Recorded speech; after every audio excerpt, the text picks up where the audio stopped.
को अति तन कीना, अति तन कीना,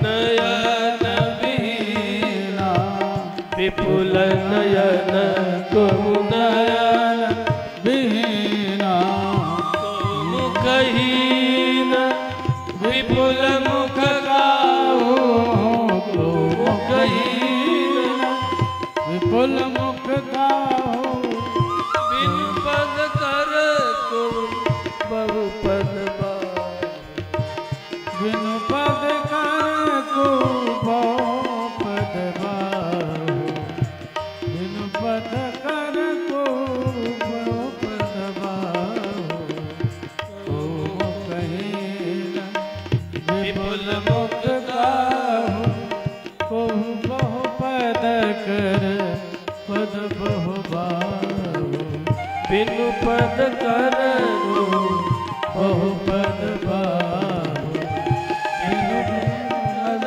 को बहुपद बाओ।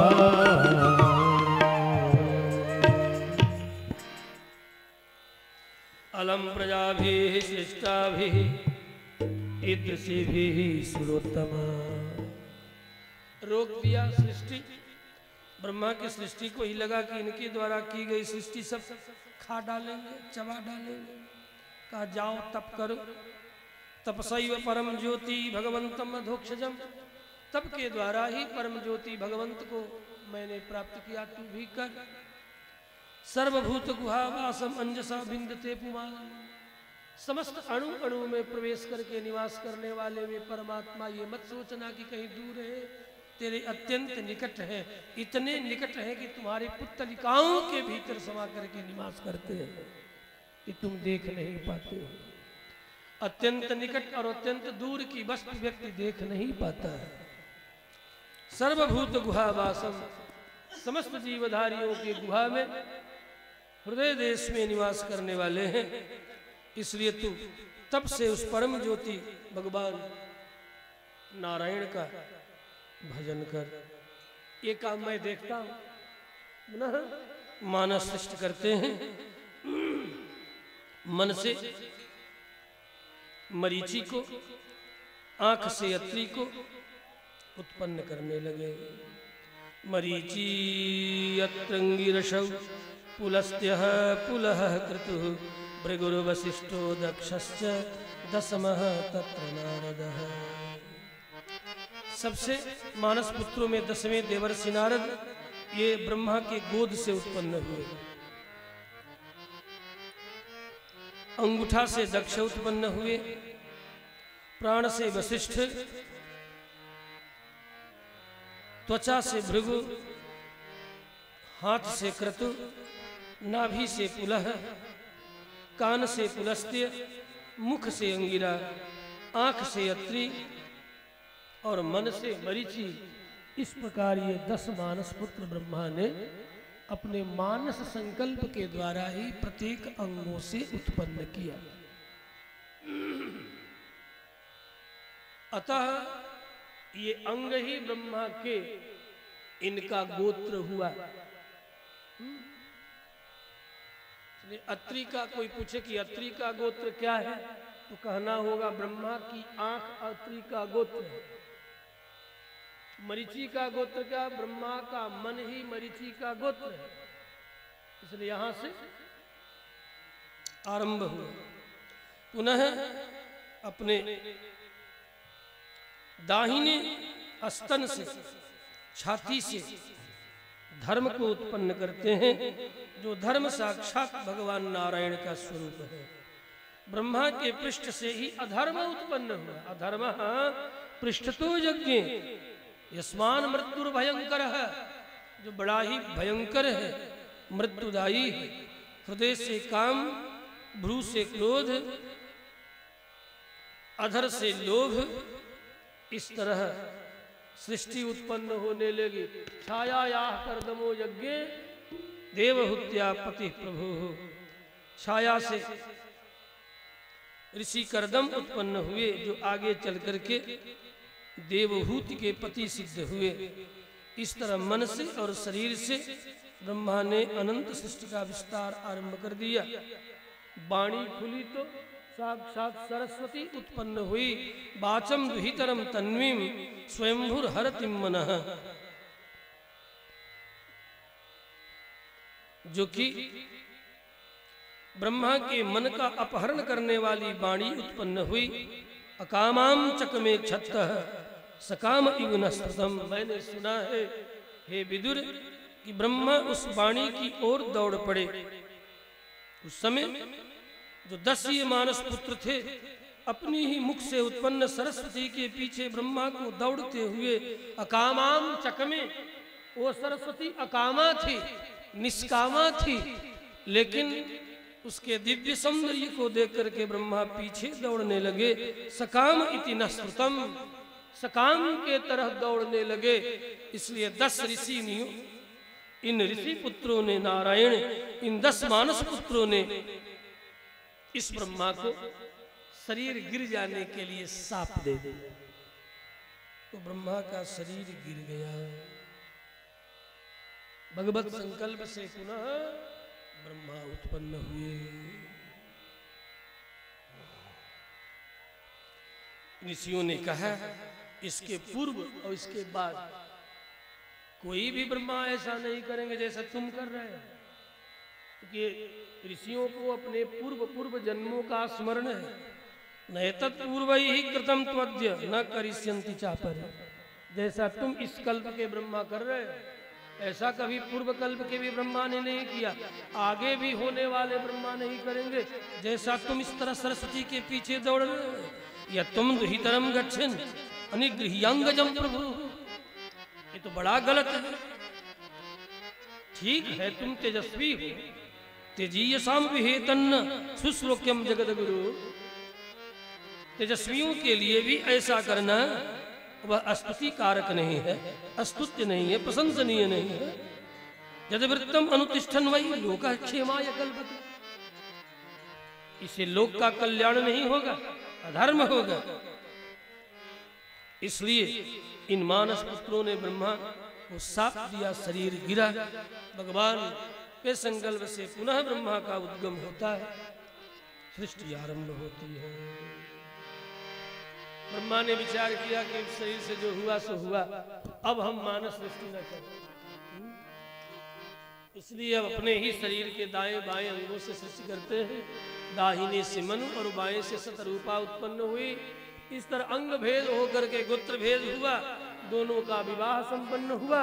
मनु और शतरूपा इन दोनों के विवाह से पुनः 3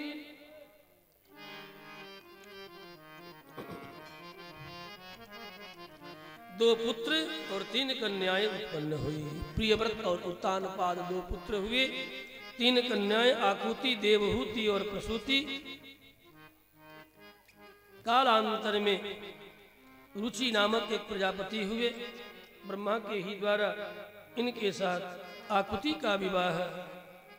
पुनः इन 10 पुत्रों में दक्ष हुए, दक्ष के साथ प्रसूति का, और तीसरी कन्या देवहूति है। देवहूति का विवाह जो पूर्व के ब्रह्मा उनके छाया से उत्पन्न जो करदम तप करने की आज्ञा दिए थे, वे जाकर के बिंदु सर पर तपस्या कर रहे थे। इसी प्रजापति करदम के साथ देवहूति का विवाह संपन्न होता है। श्री कृष्णचंद्र भगवान की जय। इधर पुनः ब्रह्मा ने देखा कि फिर भी सृष्टि बहुत नहीं बढ़ रही है, तब और भी देखा। ब्रह्मा ने कहा कि देखो हे मनु, इस सत्यलोक में सृष्टि तो मैं यहाँ देख ही रहा हूं, तुम जाकर के भूलोक में सृष्टि करो। अब तक ये सृष्टि सत्यलोक की है, ब्रह्मांड में सत्यलोक है, वहां की ये सृष्टि है। तुम भूलोक जाओ।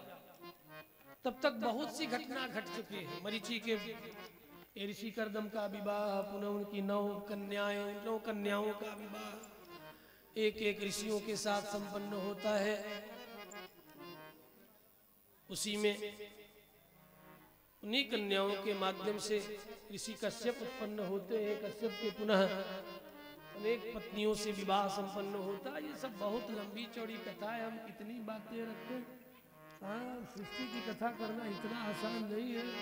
समझो सृष्टि का विस्तार बहुत भारी हो गया, फिर भी इतना होने के बाद भी सृष्टि बहुत नहीं बढ़ रही। तो ब्रह्मा को सृष्टि होती है, तब मरीचि के पुत्र कश्यप हुए। इस मरीचि का विवाह देवहूत की कन्याओं के साथ 10वें नौ का विवाह देवर्षि नारद को छोड़ करके देवहूत की पुत्रियों के साथ इन 9 आदि ऋषियों का विवाह संपन्न हुआ है। उसी में एक के द्वारा, कला के द्वारा, जो देवहूत की पुत्री कला है, कला से ऋषि कश्यप का जन्म होता है। पुनः कश्यप का विवाह अनेक कन्याओं के साथ होता है। अब उनका हम नाम भी स्मरण न करें, कथा का विश्राम करने जा रहे हैं। बस ब्रह्मा के मन में पुनः आती है बात कि और सृष्टि का विस्तार हो। तब जब मनु से कहा कि आप जाओ भूलोक में सृष्टि करो, उस समय कश्यप की पत्नी दिति के गर्भ से हिरण्याक्ष और हिरण्यकशिपु नामक 2, ये दोनों कभी सनक सनंदन सनातन कुमारों के साप से ये दोनों गिर पड़े हैं, सापग्रस्त हो गए हैं। तब की बात है जब ये चारों कुमार भजन करते हुए भगवान नारायण का दर्शन करने के लिए पहुंचते हैं।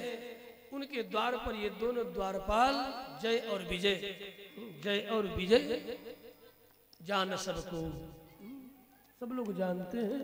इन द्वारपालों ने रोका, इन्हें क्रोध आया और क्रोध आते ही इन दोनों ने शाप दिया कि तुम गिर जाओ इस दिव्य लोक से। वही गिर करके कश्यप की पत्नी दिति के गर्भ में प्रवेश करते हैं और वहां से दिव्य देवताओं के वर्ष निवास करते हुए 12 वर्षों तक निवास करने के बाद इन दोनों का जन्म होता। उसमें हिरण्याक्ष बड़ा ही भयंकर बलवान है, भूलोक को पकड़ करके इसे ले जा करके जल में डुबो देता है और आकर के जल पर ही वरुणदेव को ललकारते हुए युद्ध के लिए। उस समय वरुणदेव ने कहा, हमें क्या ललकार रहे हो, शीघ्र ही तुम्हें मारने वाला आ ही रहा है। उसी समय ब्रह्मा से जब मनु ने कहा कि मैं सृष्टि कहाँ करूं, ब्रह्मा ने कहा भूलोक में जाओ। मनु ने कहा भूलोक तो जल में डूबा हुआ है। उस समय ब्रह्मा ने देखा उनके नासा छिद्र से एक पिंड गिरता है, देखते ही देखते घरघरा शब्द करने लगता है। वो कोई और नहीं है, यज्ञ बाराह भगवान है। भगवान ने यज्ञ पुरुषो जगर जारेंद्र सन्निभ निसम्यते घर घरितम सुखेदा। घर घरित शब्द सुन करके ऋषियों ने स्तुति किया है। यज्ञ बाराह भगवान धरती का, पृथ्वी का उद्धार करने के लिए चल पड़ते हैं। पृथ्वी को उठा करके जल से ऊपर स्थापित करते हैं। पुनः हिरण्याक्ष सामने आ गया, दोनों में भयंकर युद्ध होता है। यही संध्या का समय चल रहा था। ब्रह्मा ने आकर के कहा है कि हे प्रभु, संध्या के समय राक्षसों का बल बढ़ जाता है, इसलिए आप शीघ्र ही इसका उद्धार करें। भगवान ने पुनः हिरण्याक्ष का उद्धार किया है। यज्ञ बाराह भगवान के साथ हिरण्याक्ष का युद्ध करते समय अनेक रोम टूट टूट करके गिरे हैं धरती पर। उसी से अनेक प्रकार के यज्ञपात और कुशकाश इत्यादि उत्पन्न हुए, जो यज्ञ के निमित्त आज भी कार्य में आते हैं। श्री यज्ञ बाराह भगवान की जय। एतत् पुरैव निर्दिष्टं रमया क्रुद्धया यदा पुरापवारिता द्वारे विसन्ते मयूपारते। परीक्षित ने इधर सुखदेव से और मैत्रेय ने विदुर से प्रश्न किया है कि भगवान के नित्य लोक में रहने वाली ये जय विजय कैसे हिरण्याक्ष और हिरण्यकशिपु के रूप में जगत में चले आए राक्षसाधम बन करके। कहा कि बहुत पहले की बात है, एक बार भगवती लक्ष्मी को इन दोनों ने रोका था दिव्य लोक में, नित्य लोक वैकुंठ लोक में जाते से, अतः उनके मन में ये भाव आया था कि इस लोक में रहने के लायक नहीं है। पुरापवारिता द्वारी विसंति मयुपारते तत्पुरैव निर्दिष्टा रमया क्रुद्धया यदा। उस समय लक्ष्मी बड़ी क्रोधित हुई थी, लेकिन कुछ कहा नहीं। यदि मैं अभी साप दूं तो लोग यही कहेंगे कि देखो अपने द्वारपाल को भी ये नहीं छोड़ती। तनिक से बात के लिए क्रोधित होकर के धरती पर गिरा दिया। भगवती महालक्ष्मी ने जाकर के कहा भी वैकुंठाधिपति से, लेकिन भगवान भी मौन हो गए अपनी लीला का विस्तार करने के लिए, क्योंकि वे किसी न किसी को निमित्त बना देते हैं अपनी लीला विस्तार है। तो कहा ठीक है तुम शांत रहो, और भ्रमण करते हुए सनक सनंदन सनातन कुमार आ गए। उन्हीं के माध्यम से साप प्राप्त हुआ। भगवान पुनः आए, सनक सनंदन सनातन कुमारों ने चरणों में प्रणाम किया। इनका क्रोध भी शांत हुआ और क्षमा जाचना भी करने लगे। प्रभु आपके नित्य लोक में निवास करने वाले जय विजय द्वारपालों को हमें साप नहीं देना था, हम सबसे अनर्थ हो गया। भगवान ने कहा ये आपका संकल्प नहीं है, ये मेरा ही संकल्प था। उस समय सनकादिकों ने पूछा है क्यों, तो ये बात आगे बढ़ी है कि रमा ने पहले ही इन्हें साप दे दिया था, लेकिन आपके माध्यम से ये फलवान हुआ। श्री कृष्णचंद्र भगवान की जय। यज्ञवाराह भगवान का इस तरह प्रादुर्भाव, हिरण्याक्ष का उद्धार, लेकिन उसका भाई हिरण्यकशिपु बड़ा भयंकर अपने भाई का बदला लेने के लिए आज दूसरे दिन की कथा है। और प्रहलाद चरित्र के द्वारा विश्राम, मध्य के सारे प्रसंग को प्रणाम। श्रीमन्नारायण नारायण नारायण, श्रीमन्नारायण नारायण नारायण, श्रीमन्नारायण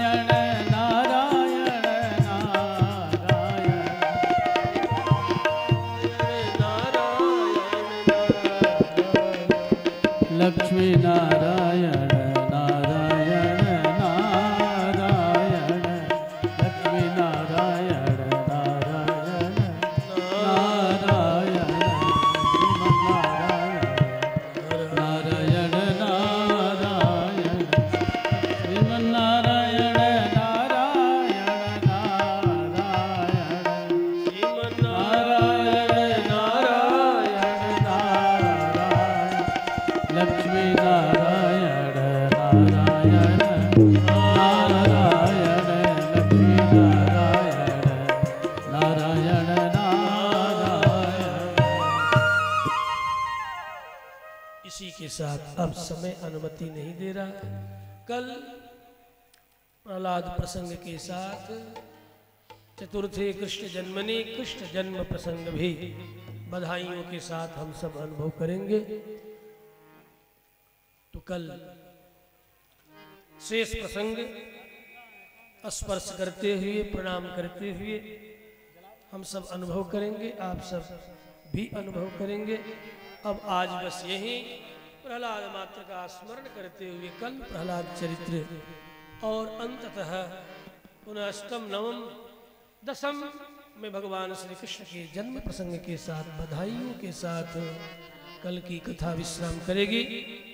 आज यही अब आरती